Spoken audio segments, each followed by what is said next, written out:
శ్రీమాత్రే నమ. జయ గురు దత్తాత్రేయ నమ. ఈ వీడియోలో మనం అక్టోబర్ 1వ తారీఖు నుంచి 15వ తారీఖు మధ్యలో జరగబోయే పక్ష ఫలితాలు మేషరాశి వారి గురించి తెలుసుకుందాం.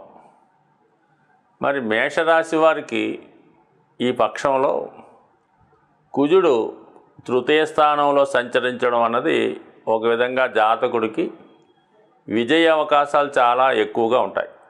చేపట్టిన ప్రతి కార్యక్రమంలో మీకు మీ అన్నదమ్ములు, రక్త సంబంధికులు చేదోడు వాదోడుగా ఉండడం, ఎక్కువగా ఈ పక్షమంతా కూడా ప్రయాణాలు చేయవలసి ఉంటుంది. అలాగే ఒక విదేశ ప్రయాణానికి కావలసినటువంటి ఏర్పాట్లు చేసుకునే ప్రయత్నం చేస్తారు. ముఖ్యంగా రుణాల నుంచి బయటపడే ప్రయత్నం కూడా ఈ పక్షంలో జరిగే అవకాశం ఉంటుంది. అలాగే కొన్ని ఆర్థిక లావాదేవీలు సెటిల్ చేసుకోవడం, భూములు స్థిరాస్తుల పంపకాల మధ్య ఉన్నటువంటి విభేదాలు తొలగించుకొని దాన్ని ఒక కొలుక్కి తెచ్చే అవకాశం ఉంది. ఇదే సమయంలో మీకున్నటువంటి స్థిరాస్తి అమ్మి వేరే చోట స్థిరాస్తి కొనుగోలు ప్రయత్నం చేస్తారు. గృహంలో వాస్తు సంబంధించిన మార్పులు లాంటివి ఏమైనా ఉంటే ఈ పక్షంలో చేసే అవకాశం ఉంది. లేదా మరి మీ యొక్క కార్యాలయాన్ని కానీ గృహాన్ని కానీ శుభ్రంగా ఆధునీకరించడం, దాన్ని నీట్గా తయారు చేసే ప్రయత్నం చేస్తారు. సో ఏదైనా మొత్తం మీద ఆస్తి సంబంధించిన విషయాల్లో శ్రద్ధ పెరుగుతుంది. రుణాల నుంచి బయటపడే ప్రయత్నం చేస్తారు. ఆర్థిక పరంగా మీకు అన్ని విధాల సహకారాలు లభిస్తూ ఉంటాయి. సో ఏదైనా బుధుడు చాలా బలంగా ఉన్నాడు. ఇక 6వ స్థానంలో ఇంచుమించుగా మనకి ఈ 10వ తారీఖు వరకు ఏర్పడినటువంటి బుధాదిత్య యోగ ప్రభావం వల్ల వృత్తిలో హోదా పెరుగుతుంది. ప్రభుత్వ ఉద్యోగులకి చాలా వరకు వారి కృషికి తగిన గుర్తింపు రావడం జరుగుతుంది. విద్యార్థులు వారి యొక్క పోటీ పరీక్షల్లో విజయం సాధిస్తారు. అలాగే ఒక మంచి గురువు లభించడం వల్ల మీకు విద్యలో ప్రోత్సాహం లభిస్తుంది. ఆటోమేటిక్గా మీ యొక్క శ్రద్ధ కూడా విద్యా సంబంధించిన విషయాల్లో పెరిగే అవకాశాలు ఉండడం జరుగుతుంది. అలాగే ప్రభుత్వ ఆఫీసుల్లో, కార్యాలయాల్లో జరగవలసినటువంటి పనులు సకాలంలో పూర్తి చేస్తారు. ప్రభుత్వ పథకాలు మీకు కొంతవరకు అనుకూలించే అవకాశం ఉన్నది.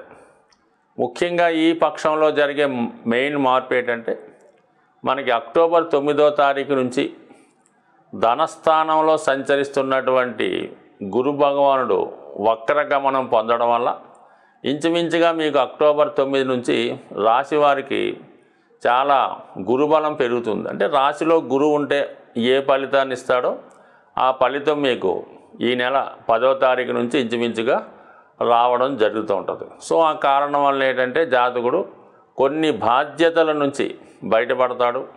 ఆర్థిక పరంగా మీ యొక్క ఆదాయ వనరులు పెరుగుతాయి. వ్యక్తిగతంగా మీలో ఉన్నటువంటి బలహీనతలకు స్వస్తి పలికి ఎక్కువగా దైవ సంబంధించిన కార్యక్రమాల్లో పాల్గొనడం అది జరుగుతుంటుంది. ఇదే సమయంలో చాలామంది ఏదో ఒక దీక్ష తీసుకొని కొన్ని రోజుల పాటు ఆ దీక్షలో ఉండే అవకాశం ఉంటుంది. మరి ఇదే ఒక విధంగా స్వామి అయ్యప్ప మాలేసుకునే టైం కూడా స్టార్ట్ అయింది కాబట్టి ఆ విధంగా కానీ శివమాల ధరించడం కానీ చేస్తారు. లేని వాళ్ళు కూడా కొంతవరకు వాళ్ళలో ఉన్నటువంటి బలహీనతలు విడిచిపెట్టి కొంతవరకు ప్రతినిత్యం దైవ ఆరాధనలో కానీ దేవాలయాన్ని సందర్శించడం కానీ ఒక ఆధ్యాత్మిక మంచి మార్గంలో నడిచే అవకాశం గురుబలంతో చేకూరుతుంది. అలాగే పూర్వపుణ్యం మీకు లభించడం వల్ల మీ సంతానం యొక్క అభివృద్ధి, సంతాన విషయంలో కొన్ని శుభవార్తలు వినడం, వారికి అనుకూలత, వాళ్ళకి ఏమైనా ఉద్యోగం రావడం, సంతానం కలగడం, ఇవన్నీ కూడా ఇంచుమించుగా అక్టోబర్ 9 తర్వాతే కాదు, ఈ గురువు సుమారుగా వక్రించి ఉన్న టైంలో ఇటువంటి శుభ కార్యక్రమాలు ఎక్కువగా ఈ మేషరాశి వారికి జరిగే అవకాశం ఉంటుంది. సో అలాగే శని యాస్టేజ్గా లాభస్థానంలో ఉన్నప్పుడు ఏమైందంటే ఆటోమేటిక్గా శనికి గురువుకి మధ్యలో ఉన్నటువంటి ఒక బంధం మరింత బలపడి వృత్తిలో మీకు ఆదాయం పెరుగుతుంది. వృత్తిలో మార్పు కొరకు చేసే ప్రయత్నాలు కూడా చాలా వరకు ఫలించే అవకాశం ఉంది. వీటన్నిటికీ అదనంగా శుక్రుని యొక్క అనుగ్రహం కూడా మీకు ఇంచుమించుగా ఈ పక్షం అంతా కూడా 13వ తారీఖు వరకు, అక్టోబర్ 13 వరకు శుక్రుడు సప్తమ స్థానంలో సంచరించడం, గురువు రాశి మీద తన ప్రభావాన్ని చూపడం, ఇవన్నీ కూడా జాతకుడికి వివాహ సంబంధాల కొరకు ఎదురు చూస్తున్నటువంటి వారికి ఈ సమయంలో ఏమైనా వివాహం నిశ్చయించడం కానీ, పెళ్లి చూపులు వగైరా లాంటివి ఏర్పాటు చేసుకుంటే వారిలో ఒకరికి నచ్చి అది వివాహం వరకు దారితీయడం కానీ, వివాహ ముహూర్తాలు పెట్టుకోవడం కానీ, మొత్తం మీద వివాహపరంగా ఎదురవుతున్నటువంటి అన్ని సమస్యలు కూడా ఈ నెల 15వ తారీఖు లోపు అటు ఇటుగా మీకు సక్సెస్ అవుతాయి. వివాహ ప్రయత్నాలు కూడా చాలా వరకు ఫలించే అవకాశం ఉంది కాబట్టి ఈ విషయంలో కూడా అనుకూలత ఉంది. అంటే మొత్తం మీద ఈ మేషరాశి వారికి చాలా గ్రహాలు అనుకూలించడం, కుజుడు కార్యసాధకుడై 3వ స్థానంలో ఉంటూ అటు 3వ స్థానాన్ని 6వ స్థానాన్ని కూడా యాక్టివేట్ చేస్తుంటాడు. ఆ కారణం వల్ల ఏమైందంటే సాధారణంగా మరి శత్రువులపై విజయం లభిస్తుంది. ఎవరైతే కొత్తగా మరి పోటీ పరీక్షల్లో కానీ, ఇంటర్వ్యూలో కానీ, ప్రభుత్వ ఉద్యోగం కొరకు కానీ ప్రయత్నం చేస్తుంటే వాళ్ళకి కంపల్సరీగా విజయ అవకాశాలు ఏర్పడతాయి. మరి క్రీడా రంగంలో వారికి కూడా ఇది గొప్ప ప్రోత్సాహకరమైన స్థితిగా మనం ఏర్పరచుకునే అవకాశం ఉంది. ఇవన్నీ అనుకూలంగా ఉన్నప్పుడు కూడా కేవలం జాతకుడికి బాగా ఇబ్బంది పెడుతున్నటువంటి గ్రహం రాహుగ్రహం. 12వ స్థానంలో సంచరిస్తున్నటువంటి రాహుగ్రహం మరి ఏదో కొన్ని కారణాల వల్ల వైద్యుల్ని సంప్రదించవలసి రావడం కానీ, వైద్య పరీక్షలు చేయించుకోవాల్సి రావడం కానీ జరిగి రావచ్చు. ఏదైనా కొద్దిగా చిన్న అనారోగ్య సమస్యలు లేకుండా జాగ్రత్త పడితే మిగతా గ్రహాలన్నీ అనుకూలిస్తున్నాయి కాబట్టి మేషరాశి వారికి రాబోయే 15 రోజులు చాలా విజయవంతంగా సక్సెస్ఫుల్గా పూర్తయ్యే అవకాశం ఉంది. ఆర్థిక సమస్యలతో సతమతమవుతూ ఆ సమస్యల నుంచి బయటపడదామనుకునే అన్ని రాశుల వారికి కూడా రేపు ఈ పక్షంలో అక్టోబర్ 12వ తారీఖున వస్తున్నటువంటి విజయదశమి మిమ్మల్ని విజయం వైపు ప్రయాణించే అవకాశం ఉంది. ఈ సమయంలో మీరు చేయవలసినటువంటి ఆర్థికపరమైన లాభం కోసం కొన్ని రెమెడీలు చెప్పడం జరుగుతుంది.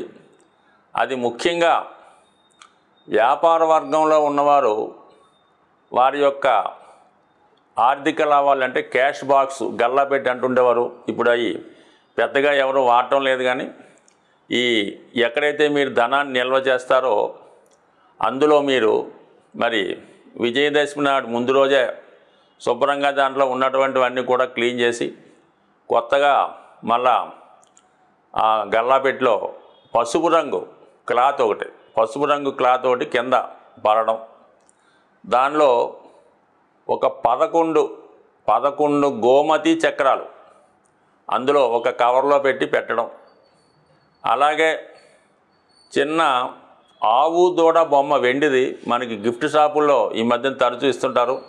అటువంటి చిన్న ఆవు దూడ బొమ్మ ఒకటి ఆ క్యాష్ బాక్స్లో వేసి అది మిగతా మీరు ఎంతో కొంత ధనంతో నింపడం వల్ల అక్కడి నుంచి మీ వ్యాపార అభివృద్ధి 100% జరిగే అవకాశం ఉంది. దాని తర్వాత చాలా ప్రాక్టికల్గా 100% సక్సెస్ అయినటువంటి ఒక అద్భుత రెమెడీ ఏంటంటే, అంటే అందరికీ సాధ్యం కాకపోవచ్చు, అవకాశం ఉన్నవాళ్ళు ప్రయత్నం చేయండి, చూడండి ఒకసారి మీ యొక్క ఆర్థిక పరిస్థితి 41 రోజుల్లో మారిపోతూ ఉంటుంది అన్నమాట. మనకి ఒక రాగి పాత్ర ఒక చిన్నది తీసుకోవడం, అందులో రాగి కాయిన్స్ అంటే ఇప్పుడు అమెరికా దేశంలో మరి ఆ రాగి కాయిన్స్ కొన్ని వాడుకలో ఉన్నాయి.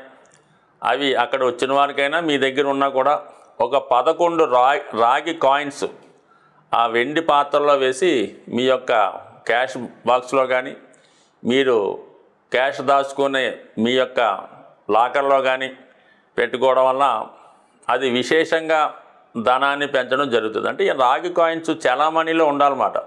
కేవలం మనకి ఇండియాలో పెద్దగా రాగి కాయిన్స్ ఇప్పుడు చలామణిలో లేవు కాబట్టి అలాగే అవకాశం ఉన్నవాళ్ళు ఇది ప్రయత్నం చేయండి, అది అద్భుతంగా ఉంటుంది.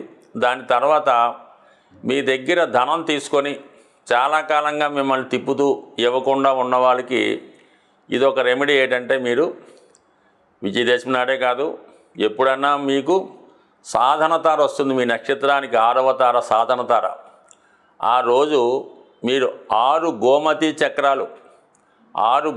చక్రాలు తీసుకొని, మీకు మీ దగ్గర అప్పు తీసుకున్నవాడు మీకు ఏదో ఒక ప్రోనోటో చెక్కు ఇచ్చుంటాడు కదా, ఆ చెక్కుని ఈ 6 గోమతి చక్రాల్ని ఒక కవర్లో పెట్టి మనసులో మీ సంకల్పం చెప్పుకొని చక్కగా దాన్ని ఒక మీ యొక్క షేప్లో మళ్ళా యాస్టీజ్గా ఉంచండి. ఖచ్చితంగా మీకు 6 వారాలు లేదంటే 6 నెలల్లో మీ ధనం మీకు తిరిగి రావడం జరుగుతుంది. అయితే మొగమాటం వల్ల, స్నేహం వల్ల ఈ ప్రోనోటో లేదంటే చెక్కు లేదనుకోండి, ఈ 6 గోమతి చక్రాల మీద సూక్ష్మంగా వాళ్ళ యొక్క మీరు ఎవరికైతే అప్పు ఇచ్చారో వారి పేరు రాయండి. అంటే పూర్తిగా కాకపోతే ఇనీషియల్ రాసి 6 వాటి మీద మరి ఎరుపు రంగు స్కెచ్ పెన్నుతో సింపుల్గా 6 రాయండి. ఈ 6 గోమతి చక్రాల్ని మీకు అందుబాటులో పారుతున్నటువంటి నది ఉంటే మీ మనసులో సంకల్పం చెప్పుకొని, మీకు డబ్బు ఇవ్వాల్సిన వాడికి ధనం చేకూరాలని కోరుకుంటూ ఆ ధనాన్ని మనకి ఇవ్వాలని ఆ పారే నదిలో విడిచిపెట్టండి. లేని పక్షంలో ఎవరు చూడని ప్రదేశంలో గొయ్య తవ్వి అందులో ఈ 6 చక్రాలు పాతి పెట్టండి. ఇది కూడా మీకు 6 సంఖ్య, అంటే 6 వారాలు 6 నెలలు మరి 60 రోజుల్లో అన్న ఖచ్చితంగా మీ ధనం మీకు తిరిగి వచ్చే అవకాశం ఉంటుంది. బట్ ఏదైనా గోమతి చక్రాలు లక్ష్మీ స్వరూపం, అవి చాలా మంచి ఫలితాన్ని ఇస్తాయి. అలాగే మీ మనసులో ఉన్నటువంటి కోరిక తలుచుకొని ఒక 3 గోమతి చక్రాలు శివలింగం మీద పెట్టి మరి శివుడికి విధి విధానంగా అభిషేకం చేయడం వల్ల 100% మీ యొక్క ఈ రుణం, రావాల్సిన రుణం మాత్రం 100% వస్తుంది. దాని తర్వాత మీ పర్సులో నిత్యం ధనం ఉండాలంటే శివాలయంలో అభిషేకం చేసినటువంటి మారేడు దళాన్ని ఒకటి తీసుకొని అది మీ పర్సులో భద్రపరచుకోవడం వల్ల నిత్యం మీ క్యాష్లో ధనం ఉండే అవకాశం ఉంది. స్వస్తి.